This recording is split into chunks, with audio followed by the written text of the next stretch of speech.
Video like जरूर कर लीजिए और ऐसे वीडियो लगातार फ्री में पाने के लिए चैनल को तुरंत सब्सक्राइब कर लीजिए और बेल आइकन को जरूर टैप कर लीजिए ताकि आगे भी सारे वीडियो आपको मिलते रहे। यूट्यूब में फॉलो करते हैं तो प्लीज ये वाला फ्री टेलीग्राम चैनल जरूर ज्वाइन कर लीजिएगा। सारे नोटिफिकेशन सारे अपडेट यहीं पे आते हैं, ध्यान रखिए। नमस्कार साथियों, स्वागत है आप सभी का स्टडी फॉर सिविल सर्विसेज में। आज की जो क्लास है हिस्ट्री में, उसमें हम टॉपिक करेंगे कुषाण वंश के बारे में। 2 क्लास में हम पूरा का पूरा कुषाण वंश समाप्त करेंगे। आज हम इनका जो बेसिक जो इन्फॉर्मेशन है उसको लेने की कोशिश करेंगे और जो बेसिक इसके राजा हुए हैं जैसे विम कडफिसेस है, कुजुल कडफिसेस है, उनके बारे में हम पढ़ेंगे। देखो भाई, अगर प्राचीन भारत में हम विदेशियों के आक्रमण का क्रम देखें तो सबसे पहले आए हैं यूनानी, फिर आए हैं शक, फिर आए हैं पहलव जिन्हें हम पारसियाई भी बोलते हैं, और सबसे अंत में आए हैं कुषाण। ठीक है, इनको हम लोग पढ़ चुके हैं ऑलरेडी। आज हम डिस्कस करेंगे कुषाणों के बारे में। चलिए देखो भाई, लिखा हुआ है पारसियों के बाद कुषाण आए, जैसा कि मैंने बताया।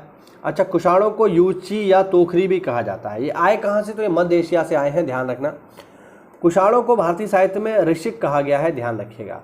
और चूंकि ये तुषार प्रदेश से आए थे इसलिए इनको तुषार भी कहते हैं। तुषार प्रदेश कहाँ पड़ता है? ये आपका मध्य एशिया में ही पड़ता है, ये ईरान इराक के आसपास का एरिया है, तो इसको ध्यान रखना।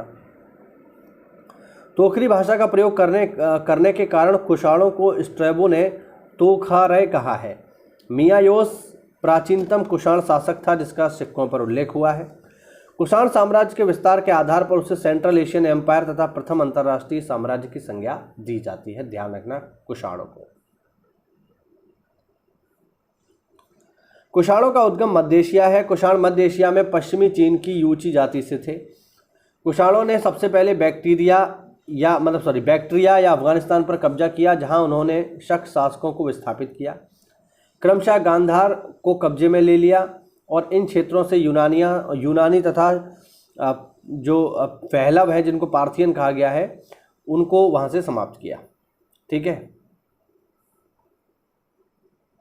उनका साम्राज्य अक्सस से गंगा नदी तथा मध्य एशिया में खुरासान से उत्तर प्रदेश के वाराणसी तक फैला हुआ था, यानी काफ़ी बड़ा है। आप देख रहे हो खुरासान कहाँ तक पहुँच गया है ना,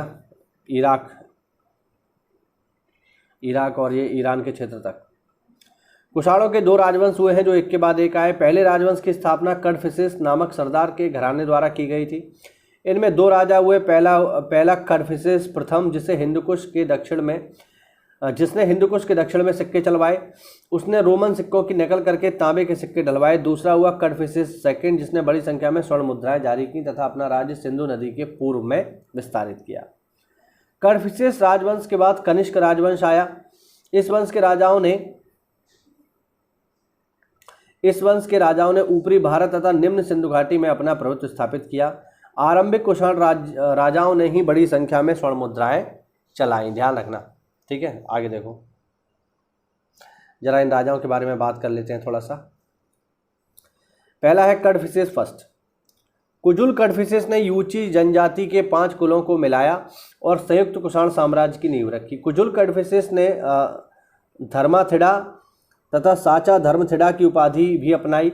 इसके सिक्कों पर अंतिम यूनानी राजा हर्मियस की आकृति अंकित है। कुजुल ने जिबिन यानी कश्मीर, काबुल, कांधार को जीतकर महाराजा धीराज की उपाधि धारण की।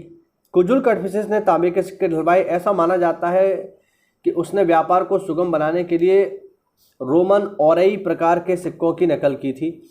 उसके सिक्के हिंदुकुश के दक्षिण से प्राप्त हुए हैं। उसके सिक्के बौद्ध धर्म के संपर्क आने को भी लक्षित करते हैं, यानी ऐसा माना जाता है कि वह बौद्ध धर्म से प्रभावित था। ठीक है, अगला शासक देखो। अगला शासक है हमारे पास कडफिसेस सेकंड। विम कडफिसेस को कुषाण वंश का वास्तविक संस्थापक माना जाता है, ध्यान रखना इंपॉर्टेंट है। वह कडफिसेस प्रथम का पुत्र था। उसने बड़ी संख्या में सोने के सिक्के चलवाए। ठीक है, विम कडफिसेस शिव का परम भक्त था, यह भी इंपॉर्टेंट बात है, ध्यान रखना। उसने अपने सिक्कों पर स्वयं को महेश्वरा घोषित किया है। उसके सभी सिक्कों पर शिव के त्रिशूल व बेलों के स्पष्ट चिन्ह है। ठीक है, ध्यान रखना। बेल मतलब नंदी। सिंधु घाटी के पूर्व में कुषाण साम्राज्य का विस्तार करने वाला वह पहला कुषाण शासक था। कौन? विम कडफिसेस, ध्यान रखना। विम कडफिसेस के काल में ही कपीशा, मातंग और धर्मरत्न ने चीन जाकर बौद्ध धर्म का प्रचार किया। विम कड़फिसेस अंतिम कुषाण शासक था जिसने सिक्कों पर द्विभाषा और द्विलिपि यानी खरोष्टी और यूनानी का प्रयोग किया। कुषाण शासकों में सर्वप्रथम विम कड़फिसेस ने ही भारत में स्वर्ण मुद्राओं का प्रचलन किया। ध्यान रखना, कुषाणों में। वैसे अगर हम देखें सोने के सिक्के सबसे पहले किसने चलाए, तो यूनानी शासकों ने चलाए हैं, हिंद यूनानी शासकों ने, इंडो ग्रीक शासकों ने सबसे पहले चलाए हैं। बट अगर हम बात करें कुषाणों में सबसे पहले कौन चला रहा है, तो फिर आप बताओगे विम कड़फिसेस। तो ये वो आज का छोटा सा वीडियो। अगली वीडियो में स्पेशली चर्चा करेंगे यहाँ पे कनिष्क के बारे में, ठीक है। इनके बारे में सारी इन्फॉर्मेशन जो है हम अगली क्लास में लेंगे। चलिए मिलते हैं साथियों अगली क्लास में, तब तक के लिए जय हिंद, जय भारत और वंदे मातरम।